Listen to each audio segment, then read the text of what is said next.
ಸಂಪತ್ತು ನೀಡುವ ತಿಮ್ಮಪ್ಪನ ದರ್ಶನಕ್ಕೆ ಮೆಟ್ಟಿಲು ಹತ್ತಿ ಹೋಗುವವರಿಗೆ ಸಂಪೂರ್ಣ ಮಾಹಿತಿ.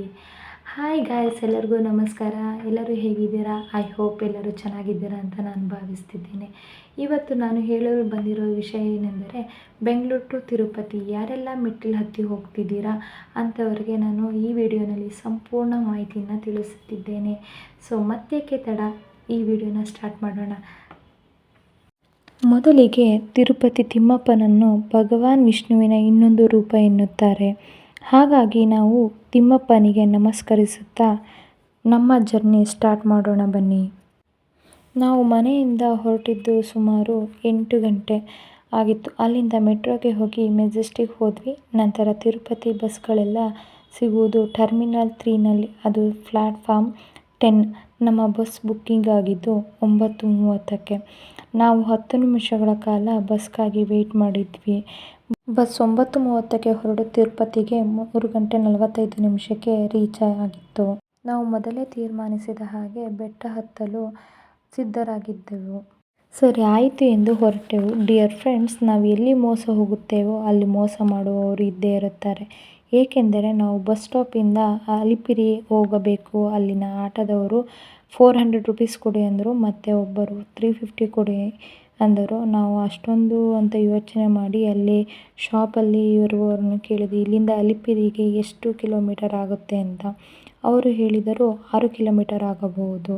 ಅಲ್ಲಿಂದ ಸ್ವಲ್ಪ ಮುಂದೆ ಬಂದ್ವಿ. ಕೆಲವರು ನಡೆದುಕೊಂಡು ಹೋಗುವುದಕ್ಕೆ ಪ್ರಾರಂಭ ಮಾಡಿದರು. ನಾವು ಮತ್ತೆ ಯೋಚನೆ ಮಾಡಿಕೊಂಡು ನಿಂತೆವು. ಅಲ್ಲಿಗೆ ಒಂದು ಆಟೋ ಬಂದಿತು. ನಾವು ಅವರನ್ನು ಕೇಳಿದೆವು, ಅಲಿಪಿರಿ ಬರ್ತೀರಾ ಅಂತ. ನಾವು ಅವರೊಡನೆ ರೇಟ್ ಬಗ್ಗೆ ಏನೂ ಮಾತಾಡಲಿಲ್ಲ, ಏಕೆಂದರೆ ಅಷ್ಟೇ ಆಗುತ್ತೆ, ಅರೌಂಡು 350 to 400 ಆಗ್ಬೋದು ಎಂದುಕೊಂಡು. ಆದರೂ ಮನಸ್ಸು ತಡೆಯಲಿಲ್ಲ. ಎಷ್ಟು ಆಗುತ್ತೆ ಅಂತ ಅವರನ್ನು 100 ರೂಪೀಸ್ ಆಗುತ್ತೆ ಎಂದರು. ನಾವು ಅಂದುಕೊಂಡೆವು ತಿಮ್ಮಪ್ಪನೇ ನಮ್ಮ ಸಹಾಯಕ್ಕೆ ಬಂದಿದ್ದಾರೆ ಎಂದು. ನೀವು ಯೋಚನೆ ಮಾಡುತ್ತಿದ್ದಿರಬಹುದು, ಏನು ಅಂದು. ಅಲಿಪಿರಿ ಎಂದರೆ ನಾವು ಬೆಟ್ಟ ಹತ್ತಿ ಹೋಗುವ ಸ್ಥಳ ಮತ್ತು ಅಲ್ಲಿಗೆ ಬಸ್ಸುಗಳು ಹೋಗುತ್ತವೆ. ಆದರೆ ಅಲ್ಲಿನ ಬಸ್ಸು 5 ಗಂಟೆಗೆ ಸ್ಟಾರ್ಟ್ ಆಗುತ್ತೆ. ಸೊ ಹಾಗಾಗಿ ನಾವು ಬಾಲಾಜಿ ಬಸ್ ಸ್ಟಾಪಿಂದ ಅಲಿಪಿರಿಗೆ ಆಟೋದಲ್ಲೇ ಹೋದೆವು. ಅಲ್ಲಿ ಭೂದೇವಿ ಕಾಂಪ್ಲೆಕ್ಸ್ ಅಂತ ಇದೆ. ಸೊ ನೀವು ಅಲ್ಲಿ ಲಗೇಜ್ಗಳನ್ನು ಕೊಟ್ಟರೆ ಅದನ್ನು ಬೆಟ್ಟದ ಮೇಲೆ ಕಲೆಕ್ಟ್ ಮಾಡಿಕೊಳ್ಳಬಹುದು. ಹಾಗಾಗಿ ನಾವು ಲಗೇಜ್ ಕೌಂಟರ್ಗಳ ಬಳಿ ಹೋದೆವು. ಓಪನ್ ಆಗುವುದು 4:30 AM. ಸೊ ನಾವು ಅಲ್ಲಿ ವೆಯ್ಟ್ ಮಾಡಿ, ಅಲ್ಲಿ ಕೆಲವು ಪ್ರೊಸೀಜರ್ ಇದೆ. ಆ ಪ್ರೊಸೀಜರ್ ಮೂಲಕ ನಮ್ಮ ಬ್ಯಾಗ್ಗಳನ್ನು ಒಂದು ಟ್ಯಾಗ್ ಕೊಡುತ್ತಾರೆ ಮತ್ತು ಕೀ ಕಂಪಲ್ಸರಿ ಇರುತ್ತೆ. ಅದನ್ನು ಕಟ್ಟಿ ಕೌಂಟರ್ನಲ್ಲಿ ಸ್ಕ್ಯಾನ್ ಮಾಡಿಸಿಕೊಂಡು ನಂತರ ನಮ್ಮ ಬಳಿ ಇರುವ ಮೊಬೈಲ್ ನಂಬರನ್ನು ಕೊಡಬೇಕು. ಇದೆಲ್ಲ ಪ್ರೊಸೀಜರ್ ಯಾರು ಬೆಟ್ಟ ಹತ್ತಬೇಕು ಅಂದುಕೊಂಡಿದ್ದೀರಾ ಅವರಿಗೆ ಮಾತ್ರ. ಇವಾಗ ಸಮಯ 4:40 ಆಗಿತ್ತು. ನಾವು ಮೊದಲು ಮೆಟ್ಟಲಿಗೆ ಪೂಜೆ ಮಾಡಿ ಹೊರಟೆವು.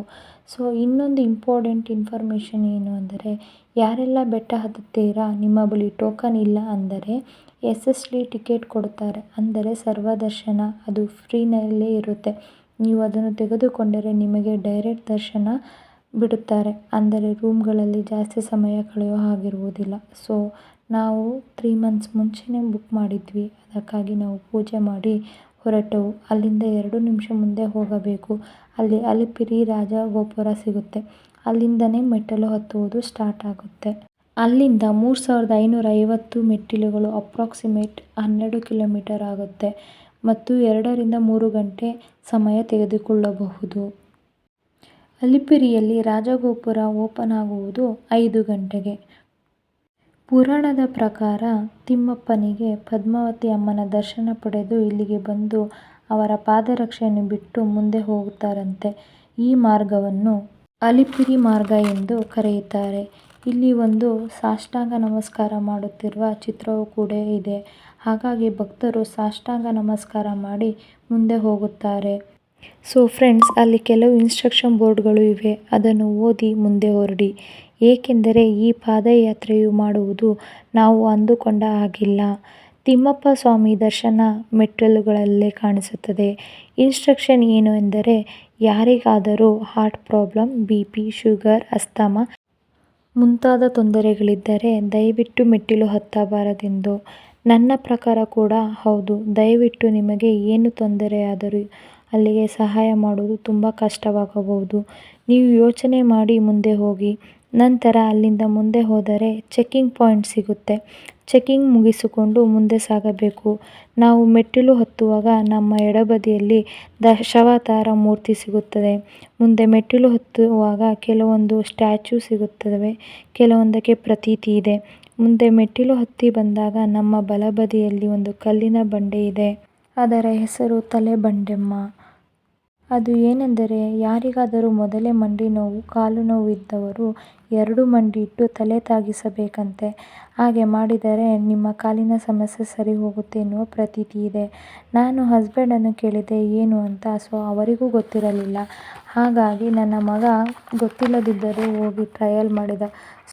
ನಾನು ಒಬ್ಬರನ್ನು ಕೇಳಿದೆ ಏನು ಅದು ಅಂತ. ಅವರು ಹೇಳಿದರು, ಯಾವುದಾದರೂ ಕಾಲಿನ ಸಮಸ್ಯೆ ಇದ್ದರೆ ಮತ್ತು ಸರ್ಜರಿ ಮಾಡಬೇಕು ಅಂತ ಇದ್ದವರಿಗೂ ಇಲ್ಲಿ ಕಾಲಿಟ್ಟರೆ ಕಾಲಿನ ಸಮಸ್ಯೆ ನಿವಾರಣೆ ಆಗುತ್ತೆ ಅಂತ ಹೇಳಿದರು.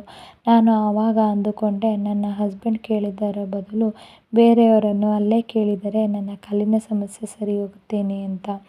ಬಟ್ ನನಗೆ ಗೊತ್ತಾಗಿದ್ದು 150 ಮೆಟ್ಟಿಲು ಹತ್ತಿದ ಮೇಲೆ. ಆದರೂ ಸಮಾಧಾನ ಆಯಿತು, ಯಾರಿಗೆ ಹೇಳದೆ ನನ್ನ ಮಗ ಮಾಡಿದ ಎಂದು.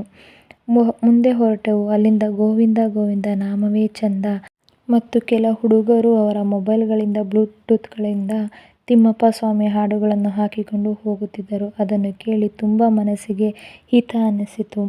ದಾರಿಯುದ್ದ ರಮಣೀಯ ತಾಣಗಳು, ಅಲ್ಲಲ್ಲೇ ಸಿಗುವ ನೀರು ಮತ್ತು ಶೌಚಾಲಯದ ಸೌಲಭ್ಯಗಳು ತುಂಬ ಚೆನ್ನಾಗಿ ನಿರ್ಮಿಸಿದ್ದಾರೆ. ಮತ್ತು ಭಕ್ತರು ಹರಕೆ ಮಾಡಿಕೊಂಡರೆ, ಅವರ ಹರಕೆ ಫಲಿಸಿದರೆ ಅವರು ಪ್ರತಿ ಮೆಟ್ಟಿಲಿಗೆ ಕುಂಕುಮ ಹಚ್ಚಿಕೊಂಡು ಬರುತ್ತಾರೆ. ಕೆಲವರು ಕರ್ಪೂರ ಹಚ್ಚಿಕೊಂಡು ಬರುತ್ತಾರೆ, ಕೆಲವರು ಹೂಗಳನ್ನು ಇಟ್ಟುಕೊಂಡು ಬರುತ್ತಾರೆ. ಆದರೆ ಕುಂಕುಮ ಹಚ್ಚಿಕೊಂಡು ಬರುವುದೇ ಜಾಸ್ತಿ. ನಾವು ಅಲ್ಲಿಗೆ ಸಂಪೂರ್ಣ 500 ಮೆಟ್ಟಿಲು ಹತ್ತಿದೆವು.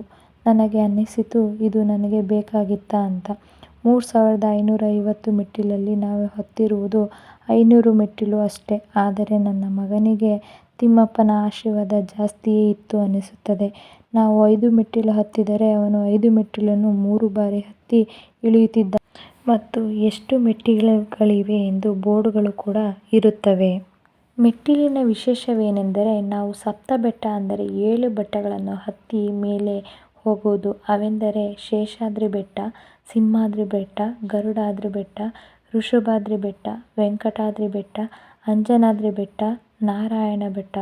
ಇವುಗಳ ಮೇಲೆ ತಿಮ್ಮಪ್ಪ ಸ್ವಾಮಿ ನೆಲೆಸಿದ್ದಾರೆ ಎಂದು ಹೇಳುತ್ತಾರೆ. ಸೊ ಫ್ರೆಂಡ್ಸ್, ಮೆಟ್ಟಿಲು ಹತ್ತುವವರು ಸಂಕಲ್ಪ ಮಾಡಿಕೊಂಡು ಹರಕೆ ಫಲಿಸಿದವರು ಮತ್ತು ಕಷ್ಟದಲ್ಲಿ ಇದ್ದವರಿಗೆ ಕಷ್ಟವನ್ನು ನಿವಾರಿಸುತ್ತಾರೆ ಎಂದು ಹೇಳುತ್ತಾರೆ. 1 ವರ್ಷದಿಂದ 80 ವರ್ಷದವರೆಗೆ ಬೆಟ್ಟ ಹತ್ತಿ ಹೋಗುತ್ತಿರುತ್ತಾರೆ. ನಾವು ಸರಿಸುಮಾರು 6 ಗಂಟೆ ಆಗಿತ್ತು. ಅಲ್ಲಿಗೆ 1000 ಮೆಟ್ಟಿಲು ಹತ್ತಿದೆವು. ಅಲ್ಲಿಗೆ ನನಗೆ ತುಂಬ ಕಷ್ಟ ಆಗುತ್ತಿತ್ತು. ಒಂದೊಂದು ಮೆಟ್ಟಿಲಿಗೂ ನನಗೆ ಒಂದೊಂದು ಕಷ್ಟ ಬಂದಂತಾಯಿತು. ನಿಜವಾಗಲೂ 1150 ಮೆಟ್ಟಿಲು ತುಂಬ ಡಿಫಿಕಲ್ಟ್ ಆಗಿರುತ್ತೆ. ಅಷ್ಟು ಕಷ್ಟವಾದರೂ ನಾವು ಗಾಳಿಗೋಪುರಕ್ಕೆ ಸರಿಸುಮಾರು 6 ಗಂಟೆ 45 ನಿಮಿಷ ಆಗಿತ್ತು. ಗಾಳಿಗೋಪುರ ಹತ್ತಿದೆವು ಅಂದರೆ ಅರ್ಧ ಬೆಟ್ಟ ಹತ್ತಿದೆವು ಎಂದರ್ಥ. ಯಾರೇ ಏನೇ ಅಂದರೂ ಗಾಳಿಗೋಪುರದವರೆಗೆ ತುಂಬ ಕಷ್ಟ ಆಗುತ್ತೆ. ನನಗೆ ಅನುಭವ ಆಗಿದ್ದು ನಾನು ಹೇಳುತ್ತಿದ್ದೇನೆ. ಗಾಳಿಗೋಪುರವೆಂದರೆ ತಿರುಪತಿಯಲ್ಲಿ ನಿಮಗೆ ಲೈಟ್ ಕಾಣಿಸುತ್ತೆ ಗೊತ್ತಾ, 3 ನಾಮದ್ದು, ಅದೇ. ಇಲ್ಲಿನ ವಿಶೇಷವೇನೆಂದರೆ ಆಂಜನೇಯನ ಟೆಂಪಲ್ ಇದೆ. ಇಲ್ಲಿ ಯಾರಿಗಾದರೂ ಸಮಸ್ಯೆ ಇದ್ದರೆ ಯಂತ್ರ ಕಟ್ಟುತ್ತಾರೆ. ಅವರ ದೇಹದಲ್ಲಿ ದುಷ್ಟಶಕ್ತಿ ಇದ್ದರೆ ಹೋಗುತ್ತೆ ಎಂಬ ಪ್ರತೀತಿ ಇದೆ. ಅದೇ ರೀತಿ ತಿಮ್ಮಪ್ಪನ ದರ್ಶನ ಮಾಡುವ ಮೊದಲು ಭುವರಸ್ವಾಮಿ ದೇವಸ್ಥಾನಕ್ಕೆ ಹೋಗಬೇಕೆಂದು ಹೇಳುತ್ತಾರೆ. ಹಾಗಾಗಿ ಬೆಟ್ಟ ಹತ್ತುವವರೇ ಇದಕ್ಕೆ ನಮಸ್ಕರಿಸಿ ಮುಂದೆ ಹೋಗಬಹುದು. ಅಷ್ಟೇ ಅಲ್ಲದೆ ಗಾಳಿಗೋಪುರದಿಂದ ನಿಮಗೆ ಏನಾದರೂ ಎಮರ್ಜೆನ್ಸಿ ಬೇಕಾದರೆ ಆಂಬ್ಯುಲೆನ್ಸ್ ವ್ಯವಸ್ಥೆ ಕೂಡ ಇದೆ. ಇಲ್ಲಿಯ ತನಕ ಬೆಟ್ಟ ಹತ್ತಿದರೆ ಬೆಟ್ಟವೇ ಹತ್ತಿದ್ದೇವೆ ಎನ್ನುವ ಖುಷಿ ಇರುತ್ತದೆ.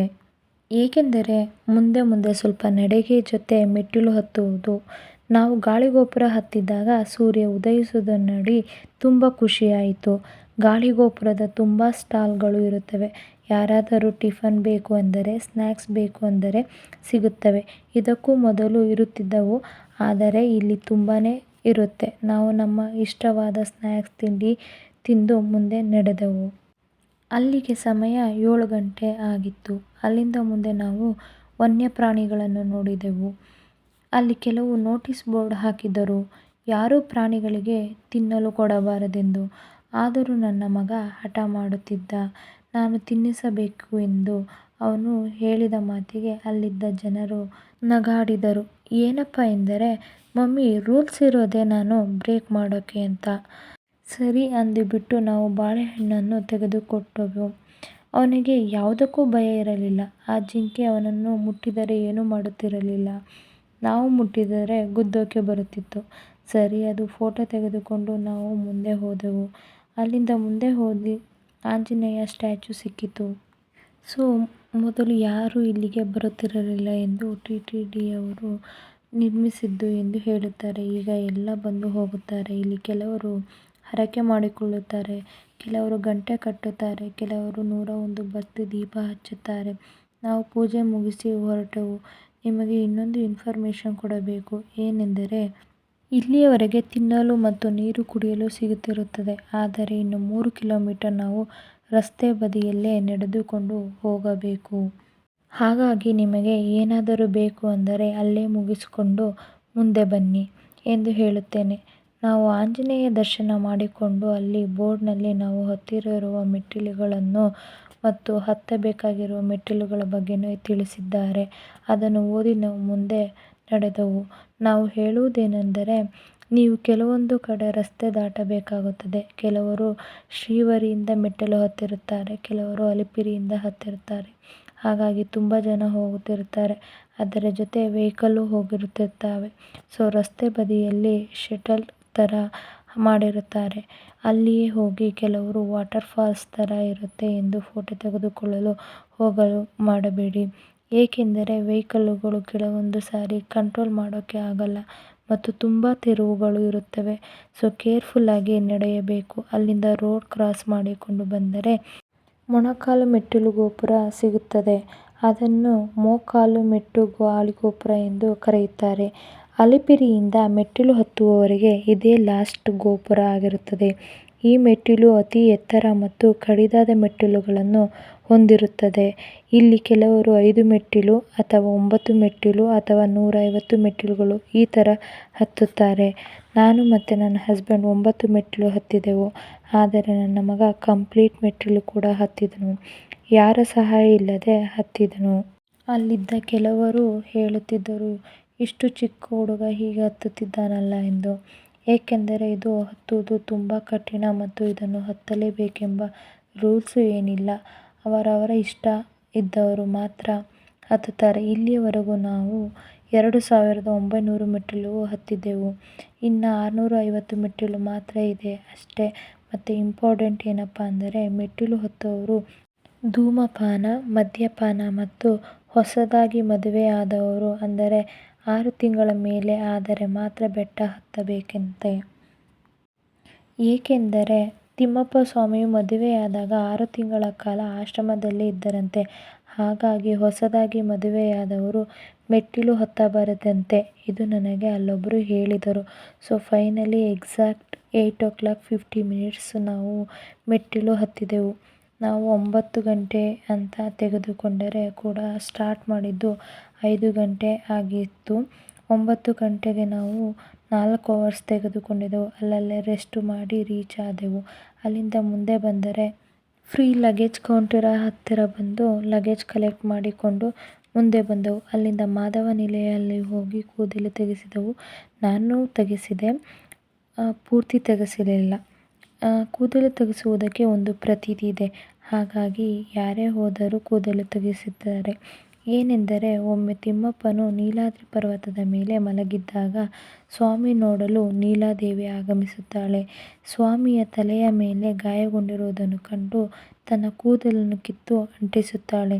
ಸ್ವಾಮಿ ನೀಲಾದೇವಿಯ ತಲೆಯ ಮೇಲೆ ರಕ್ತವನ್ನು ಕಂಡು ಅವಳ ಕೂದಲನ್ನು ಹಿಂದಿರುಗಿಸಲು ಹೋದಾಗ ದೇವಿ ಕೊಟ್ಟ ಕೂದಲನ್ನು ಮತ್ತೆ ಹಿಂದಕ್ಕೆ ತೆಗೆದುಕೊಳ್ಳುವುದಿಲ್ಲ ಎಂದು ನಿರಾಕರಿಸುತ್ತಾಳಂತೆ. ಹಾಗಾಗಿ ಯಾವ ವ್ಯಕ್ತಿಯು ಈ ಸ್ಥಳಕ್ಕೆ ಬಂದು ತನ್ನ ಕೂದಲನ್ನು ದಾನ ಮಾಡುತ್ತಾರೋ ಅವರಿಗೆ ಶೀಘ್ರದಲ್ಲೇ ಅವರ ಆಸೆಗಳೆಲ್ಲ ಈಡೇರುತ್ತವೆ ಎಂದು ಆಶೀರ್ವಾದ ನೀಡುತ್ತಾರಂತೆ ಎಂದು ಪ್ರತೀತಿ ಇದೆ. ನಾವು ರೆಡಿಯಾಗಿ ಮಾಧವ ನಿಲಯದಿಂದ ದರ್ಶನ ಕಡೆ ಹೊರಟೆವು.